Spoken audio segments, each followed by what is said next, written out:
அருமையான ஒரு சுற்றுலா பிளேஸ் பாருங்கள். வெயில் அடிக்குது, மழை இல்லாதனால தான் இந்த பதிவு போடுறேன். ஒரு 3 மாதத்துக்கு முன்னாடி போயிருந்தோம் இந்த ஏரியாவுக்கு. இது வேறு எங்கேயும் இல்லைங்க. பெங்களூர்லேருந்து ஒரு 80 கிலோமீட்டர் தொலைவிலும், ஓசூர்லேருந்து ஒரு 35 கிலோமீட்டர் தொலைவிலும் கொத்தமேட்ரி அப்படின்ற ஒரு இடத்துல இது இருக்குங்க. ரொம்ப அருமையான குழுன்னு ஒரு இடங்க. தண்ணி ஓடிக்கிட்டே இருக்குது வயக்காடுக்குள்ளே. அதாவது தென்பண்ணை அப்படின்னு ஆறுன்னு சொல்கிறாங்க. அந்த ஆற்று தண்ணி வயல்வெளியிலலாம் பாஞ்சு அதுக்கப்புறம் அப்படியே இப்படி ஒரு அணை மாதிரி அந்த அணையில் வழிஞ்சு போகுதுங்க. இது சுற்றுலாத்தலம் மாதிரி நல்லா எல்லோரும் சுற்றி பார்க்குறாங்க. நாங்கள் போகும்போது ஒரு 3 மாதம் இருக்கும். இப்போ மழை இல்லை, வெயில் அடிக்கிறதுனால இந்த பதிவு போடலான்னு போட்டு பார்த்தா சந்தோஷப்பட்டுருக்காம தண்ணியை பார்த்து சுற்றி தென்னந்தோப்பு தான் தண்ணி. அப்படியே அதாவது இந்த லிங்கத்தையும் நந்தியும் சுற்றி தான் அப்படி வழிஞ்சு அப்படி போகுது. ரொம்ப தண்ணி வந்துச்சுன்னா முக்காலவு முங்கிரும் போல இருக்குது, அந்த அளவுக்கு சொல்கிறாங்க. நாங்கள் பிரதோஷம் அன்னைக்கு போனோம், அதனால் ரொம்ப எல்லோரும் கொஞ்சம் கூட்டம் ஜாஸ்தி இருந்ததில்லை. இவ்வளோ கூட்டம் இருக்காது. சனி ஞாயிறு இருக்கும், பிரதோஷம் அன்னைக்கு இருக்குமா. பிரதோஷம் அன்னைக்கு போனோமா நம்ம கூட்டம் வச்சு எல்லாம் தேங்காய் பழம் உடைக்கல. ஐயர் அதுவே ரொம்ப இன்ட்ரெஸ்ட்டாக இருந்தார். எப்படி பாருங்கள், அப்படியே என்ஜாய் பண்ணுங்கள். இதில் வேறு ஒன்றும் இயற்கையை ரசிக்கிறது தான் இந்த வீடியோவில். இதில் பேசுகிறது தெரிஞ்சுக்கிறது ஒன்றுமே கிடையாது. இயற்கையை ரசிக்க, நல்லா இயற்கை சுற்றி ரசிக்க, தண்ணியெல்லாம் ரசிக்க. சுற்றுலாத்தலம் வீக்கெண்ட்லாம் ஜாலியாக போயிட்டு வரலாம். தண்ணி நல்லா தெளிவாக இருந்துச்சு, நல்லா தெளிவாக இருந்துச்சு தண்ணி.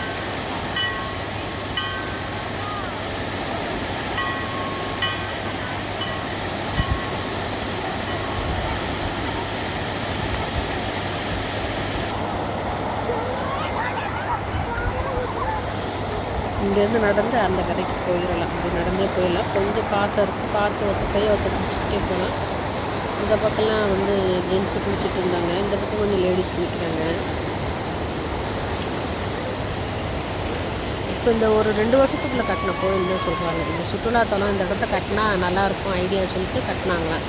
நல்லா பெரிய லிங்கமாக இருக்குது. குட்டியாக ஒரு பிள்ளையார், குட்டியாக ஒரு முருகர் இருப்பார்.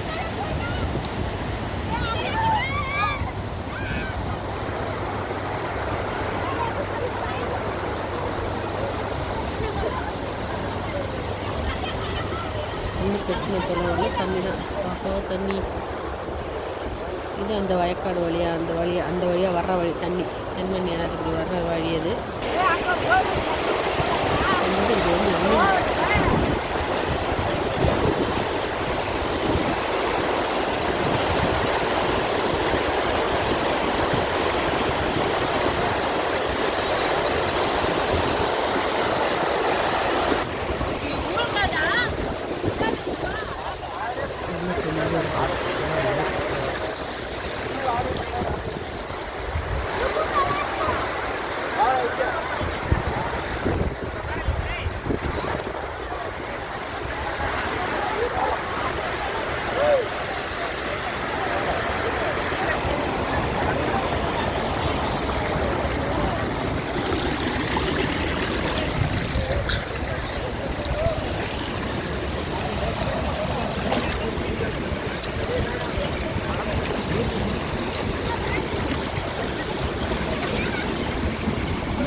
பாலத்தில் நடந்து போய் அந்த மதங்க நடந்து போய் அந்த பக்கம் கோயிலுக்கு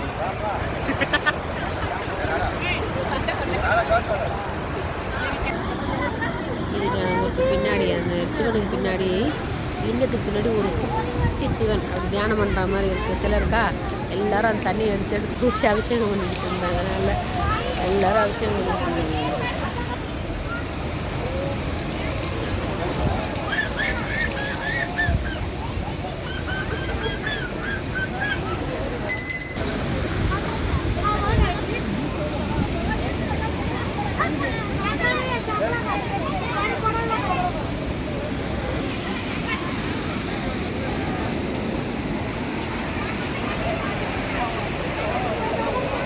அந்த பக்கம்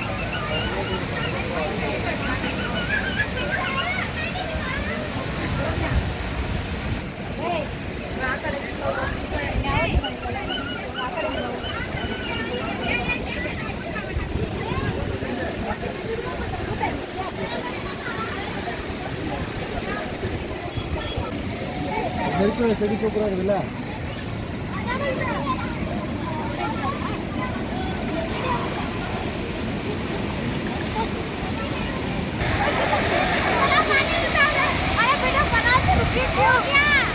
पूरा मस्ती कैप्चर करने का था ना।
ரெண்டு பேர்